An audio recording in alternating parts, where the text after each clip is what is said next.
Okay, so in this video, we're going to demonstrate how to skin a bird. Here we have a hen northern shoveler, or sometimes referred to as a Spoony.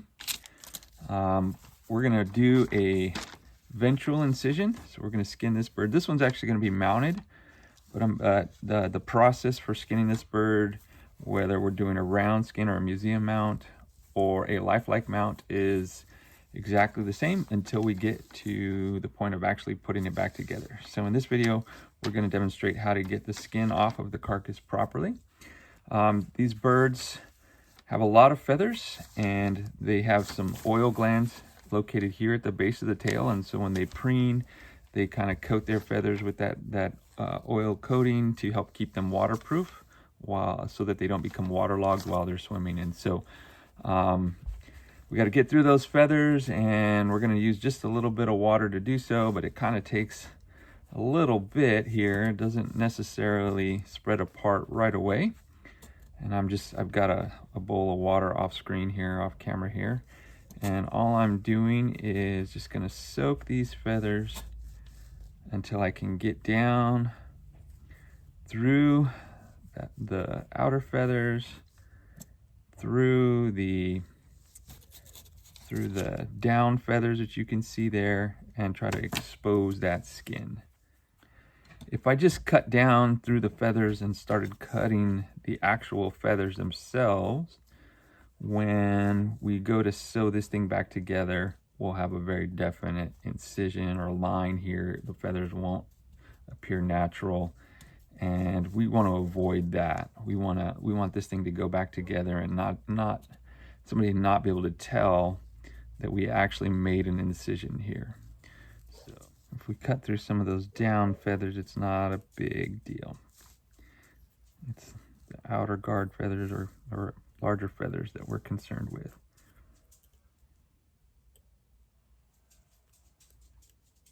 So I'm going to continue to move down the belly, and just like with skinning the squirrel, we're going to start right at the top of the breastbone, and we're going to make just an incision just through the skin until we get just above the cloaca or the vent.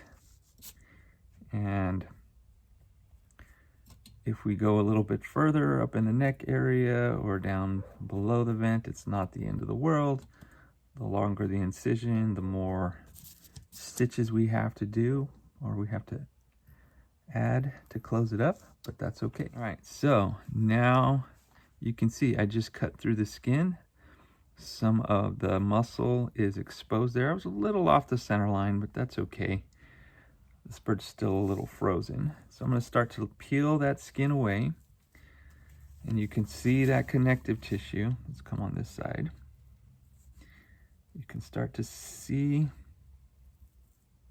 the connective tissue there. We're going to cut through that connective tissue just like we did with the squirrel skin or the mammal skin. All right, so I'm going to just peel up on it a little bit, stretch out that connective tissue, and begin to just gently cut it. I don't want to put a lot of pressure. I don't need to put a lot of pressure. The blade will do the cutting. You should note that the bird skin is much thinner than the squirrel skin.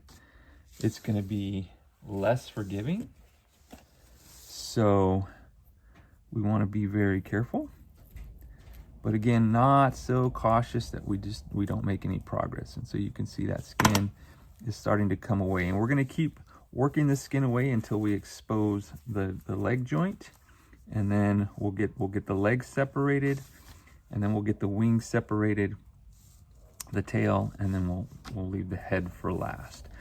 So I'm going to reposition this bird here to work on the other side.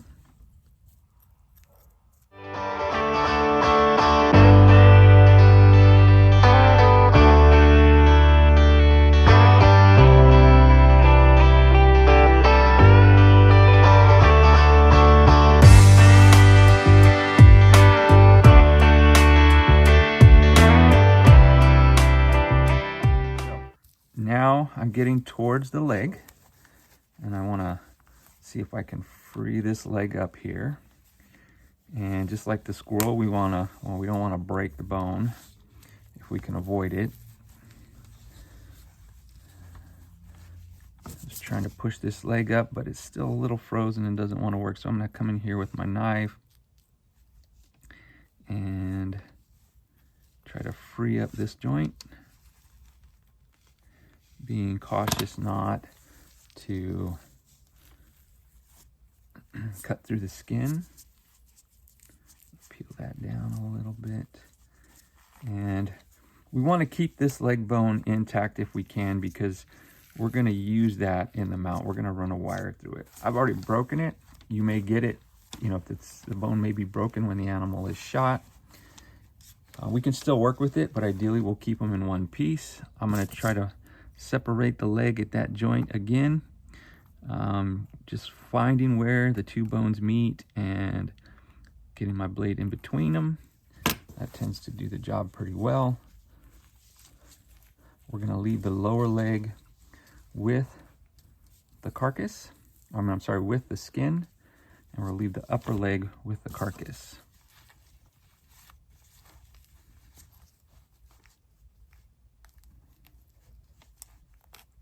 There we go. So we've separated the joint there. I'm going to come over and try to work on this other side here.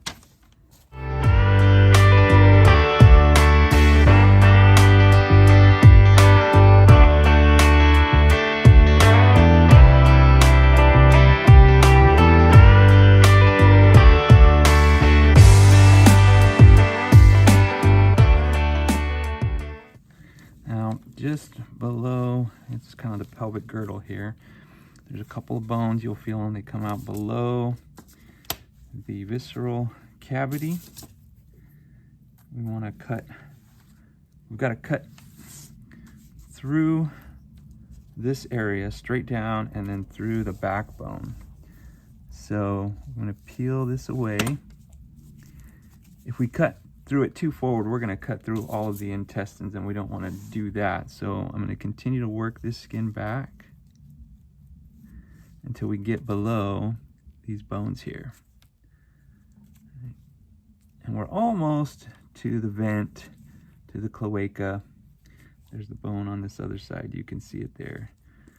And that's a pretty good spot for us to cut down through. So and then we should be about ready to cut through this area here and free up the tail and allow us to start to work the skin back towards the wings.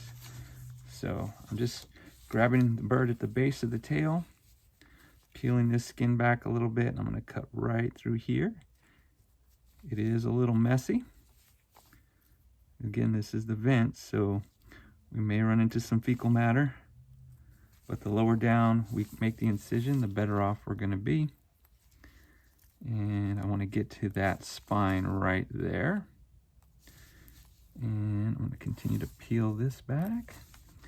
And once I get to the spine, I can just kind of find a joint between the vertebrae. And just like I did before, just kind of wiggle my knife through there. You could get a pair of scissors and try to work it in between. You want to be careful because the skin is directly on the other side of that vertebrae. But with a little feeling, you'll kind of you'll feel how deep you need to go. I'll come up here and again, just find a joint in the vertebrae and wiggle my blade down in between it until I get through it. And then now this tail is wanting to separate.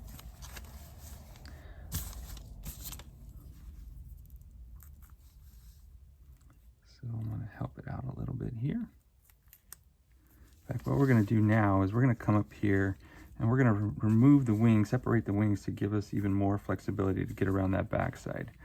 So as we skinned or peeled the skin back, you can see the shoulder would be about right here. And that the shoulder joint is actually underneath this muscle. And we don't want to break those wing bones if we can avoid it. We're actually going to use those bones. We're going to leave those bones in the mount. And so what I'm going to do is I'm going to come through here and just cut down right through that muscle and expose that shoulder joint. So it's right in there, and if you're not really sure where it is, you can manipulate that wing. See if I can show it on camera. Manipulate the wing, and that joint kind of gets exposed. And again, just like the others, we want to just get our blade in there and separate those bones without breaking them. All right, I'm just going to pull this muscle out of the way here if I can.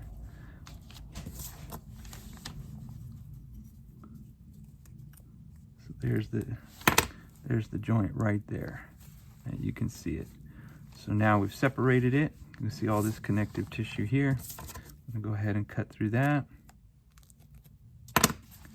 and start to work this skin back. There's the leg, the upper leg. We're just gonna peel all of this away.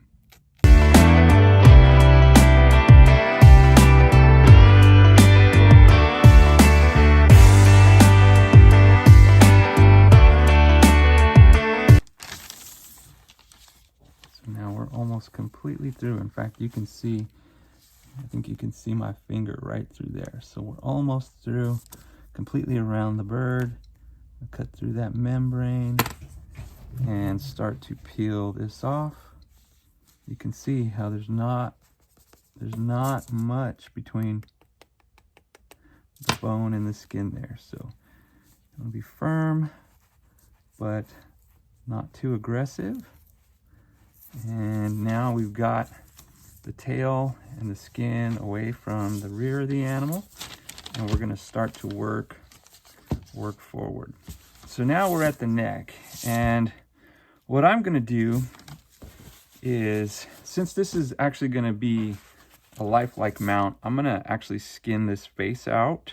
I'm going to remove the skull. But if we're doing a museum mount, or you want to use the skull, what we would do is turn this inside out as far as we can, all the way up until this point, because we've got a lot of muscle and soft tissue that needs to be removed from the head area. We also got to clean out the brain and get all the neck material out. If we can't, some necks are really, really thin, and so we can't turn them inside out like a teal.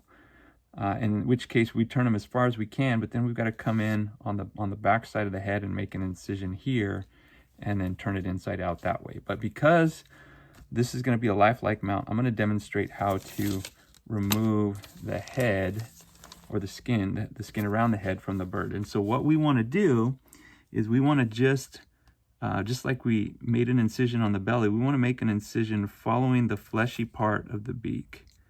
So we're going to open this up entirely. Right? And then when we put it back together, we'll actually glue that to the form that we're going to use. So I'm just going to make an incision right here, following the contours of the fleshy part of the beak.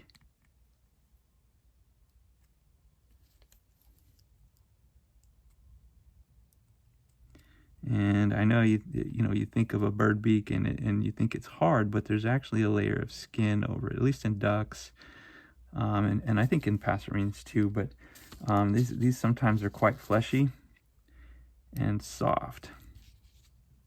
All right, so I just grabbed a probe here, and this is just so I can reach up into that incision and kind of separate that connective tissue.